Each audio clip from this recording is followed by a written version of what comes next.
Prezados amigos que acompanham o nosso Diálogo Espírita, no nosso programa de hoje, o quadro Entrevistas traz a presença da doutora Célia Vitória Cardoso Furlan, que vai nos falar sobre alguns pontos, as conexões entre o Espiritismo e a medicina, sobre maternidade, aborto, convivência familiar, entre outros assuntos.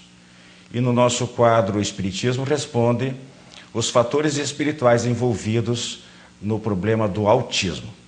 Começa aqui mais um Diálogo Espírita.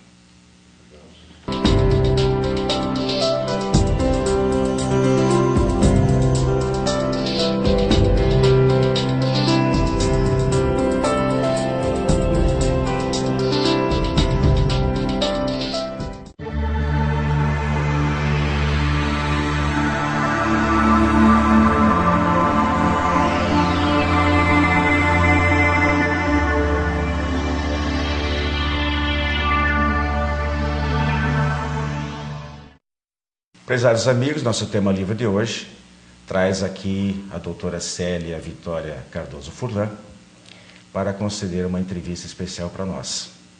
Doutora Célia, espírita há 35 anos, formação em cardiologia. E a pergunta primeira que eu faço para a senhora, após nosso agradecimento pela sua presença aqui, é o seguinte: quais os principais pontos de contato entre o espiritismo e a medicina, ou a medicina e o espiritismo, como a senhora preferir? O espiritismo, na verdade, é formado por ciência, filosofia e religião. E a medicina é basicamente científica. Então, o ponto de intersecção é no campo da ciência. Pois é, mas eu gostaria que a senhora dissesse, por exemplo, nossos telespectadores, o que é, por exemplo, o que o espírita estuda de medicina, o que o espiritismo pode ajudar na medicina e vice-versa? Qual é o contributo de uma ciência, digamos assim, já que o espiritismo tem esse aspecto científico também, a medicina é uma ciência, né? Onde é que os principais pontos aí que uma pode ajudar a outra? Na verdade, a ciência sempre, até recentemente, se considerou independente do espírito. A medicina, que é uma ciência da saúde, mas depois de muitos anos percebeu-se que, se não fosse considerado o aspecto psicológico do paciente, ele provavelmente não alcançaria a cura completa. Tem várias situações que nós não entendemos. Por exemplo, meu marido é médico e uma paciente havia sido indicada numa determinada época para um procedimento cirúrgico. E ela, mesmo sabendo da necessidade, ela ponderou: não, agora não é o momento adequado. Eu não estou psicologicamente preparada. E meu marido ainda tentou argumentar que era necessário. Ela disse: eu vou fazer. Mas ela definiu o dia que faria a cirurgia. Não houve nenhuma complicação. Ela estava preparada para isso. Por quê? Ela estava psicologicamente preparada. Certo. Agora, fora, digamos assim, entendi perfeitamente esse aspecto psicológico dela, mas falando propriamente do espírito, né? Nós sabemos que segundo Kardec, segundo os espíritas, o homem, o ser encarnado, ele é constituído por 3 partes: corpo, perispírito e alma ou espírito, né? Perispírito é esse ente de ligação entre os dois. A senhora concorda que é o perispírito que é a chave da saúde? Porque o perispírito é o primeiro veículo, né, que transmite, que traz as coisas do espírito imortal, né? E ao reencarnar ele traz, digamos assim, ele drena para o corpo físico as eventuais enfermidades do passado, do fruto de viciações, etc. A senhora concorda com isso, que o perispírito aí tem um papel muito importante para a medicina? Com certeza. Embora a medicina atualmente ainda não tenha aparelhos capazes de detectar o perispírito. Mas, entre as várias camadas que nós temos, além do perispírito, nós temos outras no inconsciente passado, por exemplo, e existe o que se chama de núcleos em potenciação. O que são esses núcleos em potenciação? São todas as condições que nós trazemos de vidas anteriores e ali está marcado tudo aquilo que nós seremos. Então, alguém que venha a ter, por exemplo, hipertensão arterial, existe um núcleo em potenciação para desenvolver a hipertensão arterial. E assim como outras doenças, diabetes ou outras doenças mais graves, por exemplo, uma leucose, mais conhecida como leucemia, está tudo nesse núcleo em potenciação. Agora, a capacidade que nós temos de desenvolver a doença depende da nossa atitude mental. Perfeito. Muitas vezes nós temos um núcleo em potenciação para desenvolver a doença, mas o nosso estilo de vida, a nossa condição pode fazer com que esse potencial seja amainado. Exato. E a doença não aconteça. E os genes aí? Os genes, digamos assim, falando de uma maneira, para ficar claro para os nossos telespectadores, seria, digamos assim, a parte material desses núcleos energéticos aí? Ou seja, o espírito tem esses núcleos de potenciação e é eles que determinam se o gene vai se manifestar ou não? Seria isso?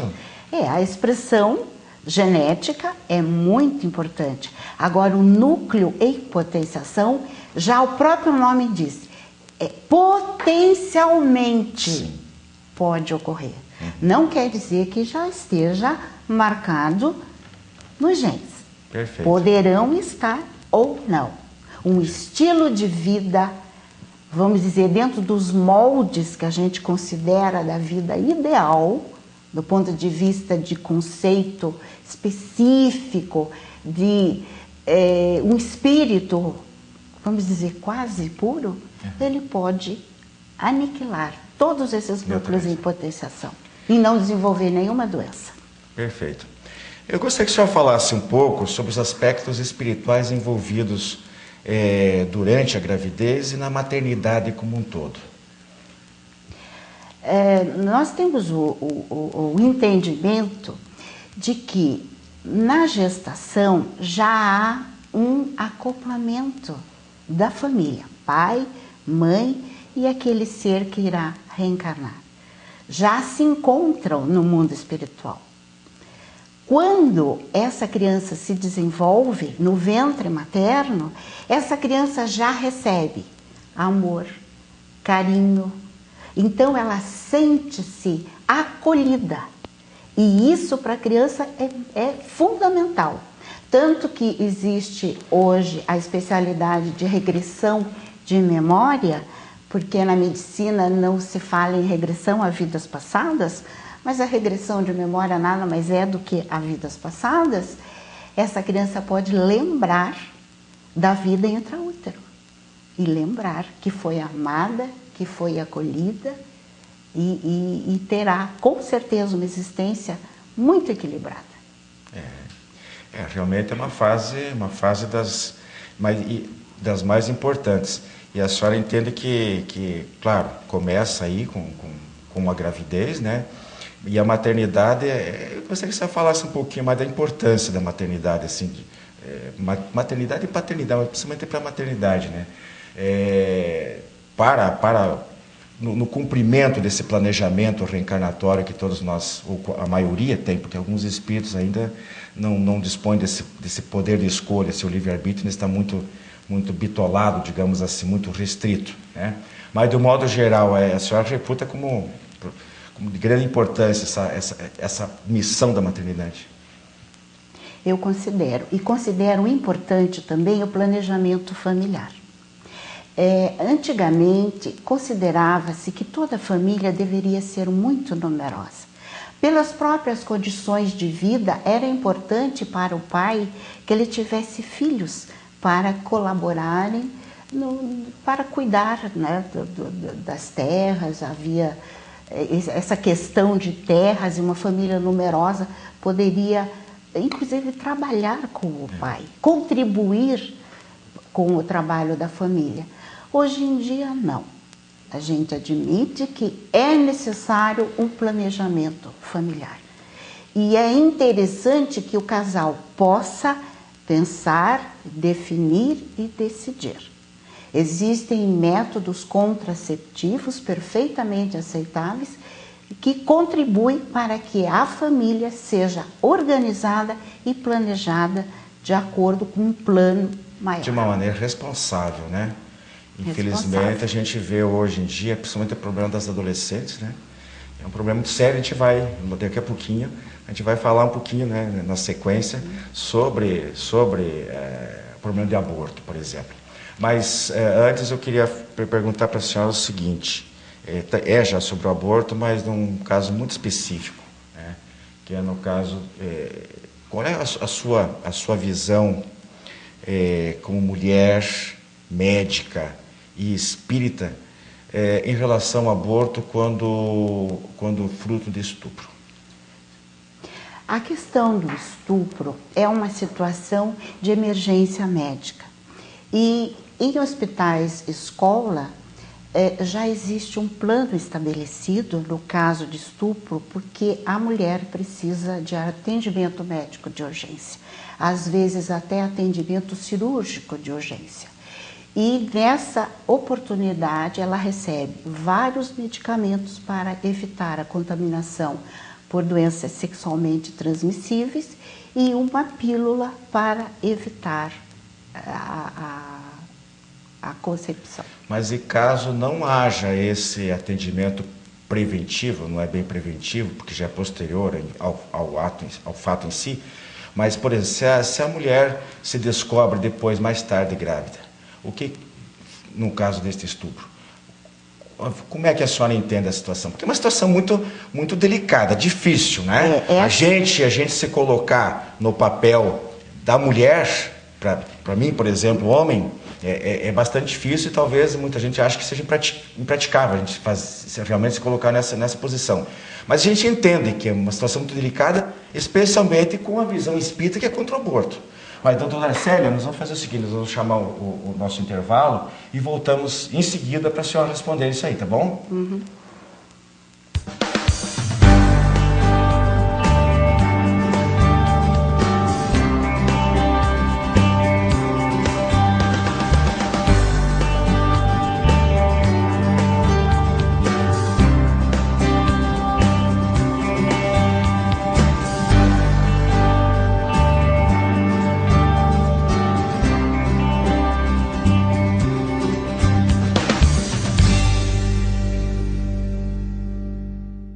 Você tem um familiar ou amigo com problemas de álcool ou drogas? Venha conhecer a comunidade psicossomática Nova Consciência em Capivari. Uma clínica com médico, psicólogo, terapeutas e especialistas no tratamento da dependência química. Atendemos pacientes do sexo masculino com período de recuperação de 4 a 6 meses para desintoxicação, terapia, conscientização e renovação de valores. Maiores informações, acesse comunidadenovaconsciência.com.br ou ligue 34917000 com Saulo ou Arnaldo. A editora M de Capivari, São Paulo, possui mais de 400 títulos em seu catálogo. Um de seus últimos lançamentos é Razões para uma Vida Melhor, de Ricardo Orestes Forni. São 34 histórias tiradas da vida real, exemplos de superação e que servem como lições e estímulo para se viver mais e melhor. Os contatos com a Editora M podem ser feitos pelo e-mail vendas@editoram.com.br ou telefone 19 34 97 7000.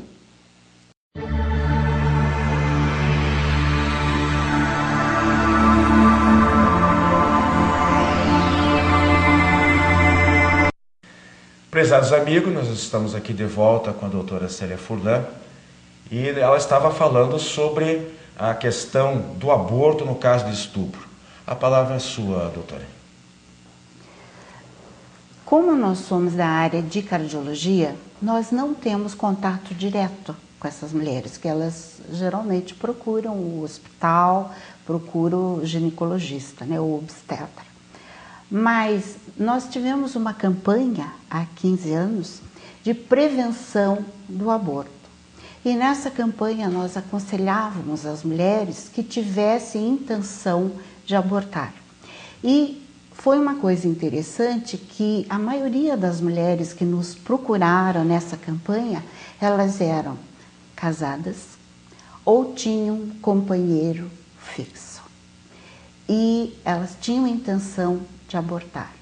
E nós fizemos uma série de palestras, de orientação, recebemos essas mulheres, elas foram encaminhadas ao Hospital de Clínicas, que uma parte da nossa equipe era do Hospital de Clínicas, no sentido de dar orientação, mas deixar para a mulher que ela decidisse seu livre-arbítrio, respeito ao seu livre-arbítrio, né? Devia fazer. Nós não podemos assumir as decisões das vidas alheias, né, doutora? Não conseguimos. Eu acho que a orientação, e o que a doutora Célia está falando aí, salvo engano da minha parte, é a campanha da Associação Médico Espírita Paraná, né? Exatamente. E visa dar esse apoio, orientação. Olha, do ponto de vista espírita, talvez não seja a solução mais adequada, mas a responsabilidade vai ser sua, a decisão tem que ser respeitada. Mas que ela entendesse o significado e as consequências. Disso.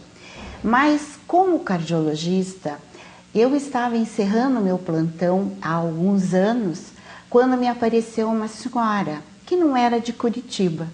E ela entrou no consultório chorando. Eu perguntei o que estava ocorrendo e ela me disse: a senhora é a minha última esperança. Eu não sou daqui, eu passei o dia inteiro procurando um local para fazer aborto. Aí eu pensei, meu Deus, e ela veio me procurar aqui no plantão de cardiologia e conversei com ela o significado da maternidade. E que ela podia se considerar uma pessoa eleita, porque quantas mulheres tentam engravidar e não conseguem, apesar de tentarem técnicas modernas e especiais, não conseguem engravidar. Eu tive oportunidade, eu estava no final do plantão, eu tive oportunidade de conversar uma meia hora com ela. E ela se convenceu que não devia abortar. A minha pergunta é a seguinte, eu já me permito, porque a senhora já está praticamente respondendo ela. Eu gostaria que a senhora juntasse. A senhora está falando do aborto em linhas gerais, para qualquer caso, né? Essa senhora que me procurou, ela achou que ela foi forçada a engravidar. E no caso de bebês anencéfalos, que é uma outra situação parecida, né? Uhum. Normalmente se diz que os prognósticos, os diagnósticos hoje são os exames, né, permitem, com boa antecedência, saber se a criança é saudável ou não. Com certeza. Quando ela já sabe de antemão que vai ter que enfrentar, digamos, eu não sei com quanto tempo isso é possível, mas digamos que ela tenha descobrido isso aos 2, 3 meses de gravidez, ela sabe que vai ter que levar mais 6 meses de gravidez adiante. É um fardo, é uma dificuldade, é trabalhoso, fatigante, né, desgastante para a mulher. E ela sabe que essa criança não vai vingar, né? O que faz? Eu conheço uma pessoa que teve um filho anencéfalo. Na verdade, existe a anencefalia total e a anencefalia parcial, né? O filho dela, hoje, deve estar com 34 anos. Então, a referência de que o anencéfalo morre logo após o nascimento, nem sempre, né? Nem sempre. E, inclusive, nos Estados Unidos, tem histórico de crianças que tiveram a metade do cérebro só. E vivem, claro que com limitações, com a outra metade do cérebro. Mas eu tenho um filho, juiz de direito, na região norte do país, e ele teve a oportunidade de despachar uma solicitação de aborto para uma senhora que estava no final da gravidez e estava em franca insuficiência cardíaca. Então, o meu filho deu um despacho, até me emociona falar disso, porque ele autorizou, antes de tomar a decisão, ele telefonou para nós, ele falou com o Dr. Tristão, procurou obter do Dr. Tristão o que ele achava disso, e ele deu uma sentença da seguinte maneira: autorizava a retirada do nenê por razão de comprometimento do estado de saúde da mãe, mas que essa criança recebesse todos os cuidados na hora de nascer, enquanto ela precisasse. Porque o espiritismo é o único caso, né, doutora Célia, que o espiritismo, a doutrina espírita aceita a prática do aborto quando está em risco a vida da mãe, né, da gestante. Doutora, gostaria ainda de aproveitar a sua presença aqui. A senhora, como esposa, mãe e avó, eu sei que a senhora tem um carinho especial, um tratamento, está se dedicando muito aos cuidados dos seus netos. Esses dias nós tivemos a oportunidade de conversar pessoalmente sobre isso aí. Como é que é ser isso? Esposa, mãe e avó espírita. O que entra de espiritismo nesse trato em relação à família, de modo geral? Bom, como espírita, nós sabemos que todos nós somos o produto de encarnações anteriores. Então, com isso, nós entendemos muito bem os nossos netos, como entendemos muito bem os nossos filhos, mas tem uma fórmula secreta que não falha. Qual é? Amor. Amor. Amor. Ame o máximo que você puder. Porque amando, você entende, você consegue conduzir melhor tudo na vida. Demonstra que você ama, que você aceita. E o teu filho vai te escutar melhor, o teu neto vai te escutar melhor e vai te obedecer melhor. Mesmo que às vezes estejam reunidos na família pessoas, espíritos, né, diferentes. Rebeldes? Por aí. Tivemos todos os tipos na família. Os rebeldes e os não rebeldes. Mas amando, a gente vence todas as batalhas. Todas as batalhas. Que bom, é interessante.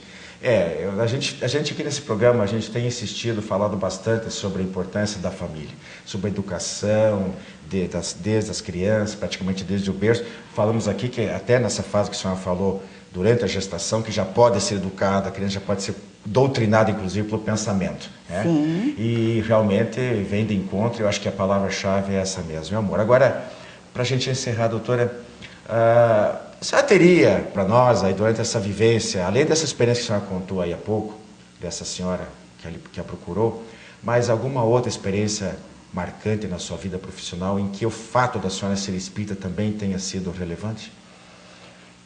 Bom, eu me lembro de uma oportunidade no plantão de cardiologia que internou uma paciente. Ela estava com uma arritmia cardíaca grave. Então, internou e já foi colocada no leito de emergência, já foi feito um acesso venoso e, pela condição do coração, pelo eletrocardiograma, já solicitamos alguém especializado para a colocação de um marca-passo, que era urgente a colocação do marca-passo. E um enfermeiro, sabendo que eu era espírita, e ele sempre conversava comigo, o que a senhora acha do paciente, no sentido assim, como irá evoluir? E eu olhei para ele e disse, ela vai sobreviver. Aí já chegou, era próximo, o hospital ao lado, já veio o especialista, já levou para a colocação do marca-passo. Depois, quando estava tudo calmo, tudo resolvido, ele olhou para mim e disse assim, como a senhora sabia que ela ia sobreviver? Eu falei, quando você fez o acesso venoso, você observou no antebraço dela? E ele ficou pensativo, ele não tinha notado nela. Você não notou que tinha um número marcado no antebraço? Você acha que alguém que sobreviveu a um campo de concentração nazista não ia sobreviver a uma arritmia cardíaca? Puxa. Eu senti que ela ia viver. Se ela tinha vivido até aquele momento, ela tinha mais a fazer na Terra. Interessante. Muito bem, caros amigos, nosso agradecimento aqui para a doutora Célia Furlan pela presença entre nós, essa entrevista, muito gentil atendendo ao nosso convite. E eu deixo à disposição para a senhora para os seus agradecimentos finais. Eu quero agradecer pelo convite feito pelo Wilson e quero parabenizá-lo por esse trabalho de divulgação espírita, que você é incansável nesse trabalho e você aceitou isso como uma missão. E você está levando essa missão com galhardia. Meus parabéns. Muito obrigado. Até a próxima, amigos.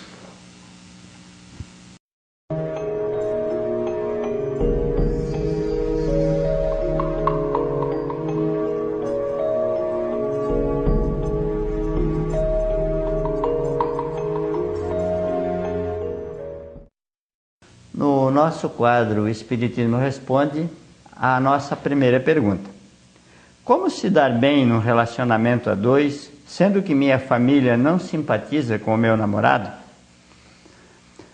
Nós sabemos que o ser humano, ele, nas suas relações, tem a questão da simpatia e antipatia, que são originárias de nossos encontros anteriores, onde ficam marcados nossa conduta, nossa participação diante de um companheiro ou de mais companheiros. Mas principalmente a antipatia, ela tem origens profundas no espírito, de acordo com os fluidos de cada um. Porque ao encontrarmos pessoas, sentimos uma sensação de bem-estar, de paz, de alegria, ou outras vezes um tipo de repulsa, algo que nos incomoda e perturba. Então, no caso da sua família aí, talvez algum deles não tenha gostado da aparência, do aspecto desse seu namorado. E essa causa está, então, em existências anteriores, em encontros que ficaram marcados, alguma deficiência, algum comportamento irregular e que gera tudo isso. Mas também temos que considerar o momento presente. Qualquer pai ou familiar que vê alguém envolvido com um namorado, por exemplo, ele quer saber quem é esse namorado, como ele age, como ele se comporta. E às vezes esse seu namorado pode não estar se comportando da maneira adequada. E isso vai gerar então uma não aceitação, em consequência também uma antipatia, porque provavelmente ele, se for em lugar menor, a coisa complica mais ainda, porque será conhecido pelas suas farras, se bebe, se não trabalha, ou às vezes até a questão das drogas, que apesar de pais falarem, alertarem, pedirem aos seus filhos que repensem o caso, a gente, pela inexperiência, sempre acredita naquele ser, no namorado, enfim, no noivo, que ele pode transformar-se ou, através da nossa influência, ele venha também a modificar-se. Na nossa segunda pergunta, como é a visão espírita da criança que encarna como autista? O autismo é também chamado síndrome de Asperger. Ele é um sintoma que pode ser verificado através de tratamento médico ou de um profissional da área, e ele pode, através disso, observar a questão comportamental do ser, da pessoa, por uma análise simplesmente diante de si, ou através de exames ou entrevista com este doente ou com seus familiares.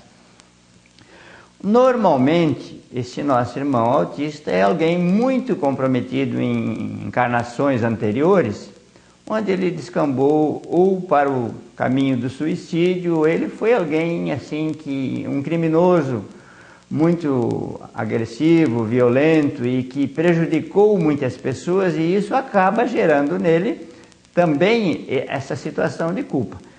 E o nosso querido Chico, ele fala sobre isso o seguinte: é preciso que os pais dessa criança conversem muito com ela, principalmente a mãe.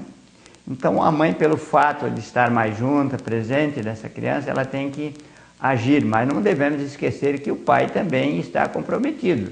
Esse encontro envolve a todos. Então nós não, porque às vezes nós como pais falhamos, ou muitos pais deserdam do compromisso porque não querem estar junto de uma criança que tenha problemas ou dificuldade.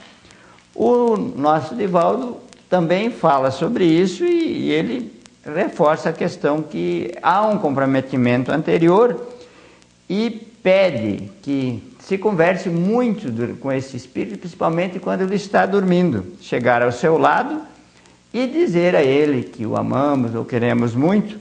E temos também um irmão chamado Dr. Ricardo de Bernardi, médico pediatra e homeopatia geral, presidente e fundador do Instituto de Cultura Espírita de Florianópolis e AME Santa Catarina, que ele também fala sobre isso e também dá os conselhos aos familiares, principalmente, de conversar com esse espírito e dizer a ele, então, durante o seu sono, que estamos contentes porque você está aqui entre nós, você tem muito que fazer aqui na Terra, você vai ser feliz nessa vida, nós te amamos muito, você é inteligente, nós sabemos, repita, que você é inteligente, você é amoroso, repetir, nós sentimos que você é amoroso.